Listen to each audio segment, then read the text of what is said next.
নমস্কার, আবার চলে আসলাম আমি আমার নতুন ব্লগে। আজ যাচ্ছি নরবরিয়া শিবের মাথায় জল ঢালতে। আজ হলো শ্রাবণের লাস্ট সোমবার, তাই আমরা সবাই মিলে বেরিয়ে পড়েছি জল ঢালতে। নরবরিয়া শিব ভীষণ জাগ্রত, তাই দূর দূরান্ত থেকে এখানে আসে জল ঢালতে। প্রত্যেক সোমবার করেই ভীষণ ভিড় হয়। আর এটি হলো দক্ষিণ দিনাজপুর জেলায়, আর এটা মোটামুটি বংশাই থেকে 20 থেকে 24 কিলোমিটার দূরত্বে।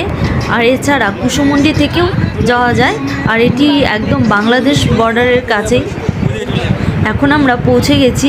আর এই দেখুন, এটা হলো টাঙ্গন নদী, আর এই টাঙ্গন নদীর তীরেই এই নরবরিয়ার শিব মন্দিরটা। আর এখানে সবাই স্নান করে জল নিয়ে দাঁড়িয়ে পড়ে লাইনে।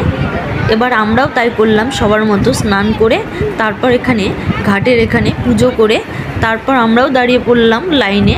আর দেখতেই পাচ্ছ ভীষণ ভিড় হয়েছে এখানে, অসম্ভব ভিড়। তাই সেই ভিড় ঠেলে ঠেলে আমরাও লাইনে গিয়ে দাঁড়িয়ে পড়েছি।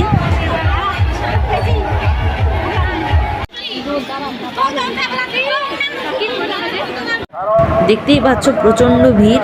এই ভিড় ঠেলে একদম মন্দিরের কাছে পৌঁছানো সারা দিনের ব্যাপার। তারপর সেই অবসান হলো, চলে আসলাম আমরাও মন্দিরের গেটে। এবার এই ভিড় ঠেলে আবার ঢুকে পড়লাম।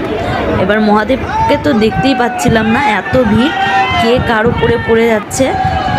আর যারা যারা নিচে পড়েছে তাদের মাথার ওপর গিয়ে জলগুলো পড়েছে। এই তো তোমাদেরকে তো আমি দেখাতেই পাচ্ছি না। এখন আমাদের জল ঢালা হয়ে গেছে, আবার 2025 সালে আসবো। টাটা, বাই বাই, দেখা হচ্ছে পরের ব্লগে। হর হর শম্ভু।